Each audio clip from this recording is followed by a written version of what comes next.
Sri ட்ரோன astro சேனலுக்கு உங்களை அன்புடன் வரவேற்கிறேன். மேஷ ராசி. ராசிநாதன் நீச்சஸ்தானத்தில் இருக்காரு. அந்த நீச்சஸ்தான அதிபதியான அதாவது செவ்வாய்க்கு இடம் கொடுத்த 4ஆம் வீட்டு அதிபதியான சந்திரன் விரயஸ்தானத்தில் இருக்கிறதுனால உங்களுக்கு வீடு மனை சம்பந்தப்பட்ட வீட்டுக்கு தேவையான விலை உயர்ந்த பொருட்கள் சம்பந்தப்பட்ட விஷயங்களில் மனக்கவலைகள் ஏற்படும். ஆரோக்கியத்தில் பெரிய பாதிப்பு இல்லை, அதனால் கவலைப்பட வேண்டாம். பட் இருந்தாலும் எச்சரிக்கையாக இருந்துக்கிறது நல்லது. குழந்தைகளை பற்றிய கவலைகள், உங்களுடைய தொழில் ரீதியான முயற்சிகளில் தடுமாற்றம் போன்ற விஷயங்களில் சங்கடங்கள் ஏற்படுறதுக்கு வாய்ப்பு இருக்குது. ஆனால் சில பேர்த்துக்கு இந்த ராசியில் பிறந்தவங்களுக்கு இன்று வெளியூர் பிரயாணங்கள் ஏற்பட்டு எடுத்த காரியத்தில் வெற்றி அடையிறதுக்காக செலவுகளை ஏற்படுத்தக்கூடிய வகையில் நாள் இருக்குது. அதனால் கையிருப்புகள் கரையும் சூழ்நிலையும் இருக்குது.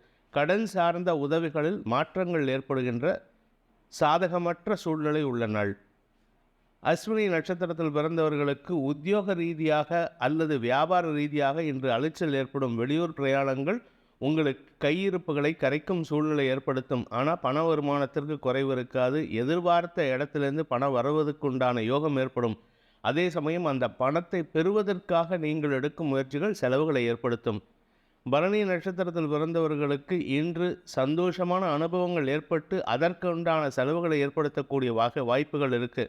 உத்தியோக ரீதியாக வேலை ரீதியாக செலவுகள் ஏற்படும். இன்று வீண் அலைச்சல் ஏற்படுறதுக்கு வாய்ப்பு இருக்குது. அதனால் கொஞ்சம் தேவையில்லாத விஷயத்துக்கு வெளியில் சுற்றுறதை நிறுத்திக்கோங்க. மனக்குழப்பம் ஏற்படுகின்ற சஞ்சலமான நாள். கார்த்திகை நட்சத்திரத்தில் பிறந்தவர்களுக்கு இன்று உங்களுடைய தேவைகளுக்காக செலவுகள் ஏற்படும். தேவையற்ற சூழ்நிலையை மனதில் வருத்தத்தை ஏற்படுத்தும்.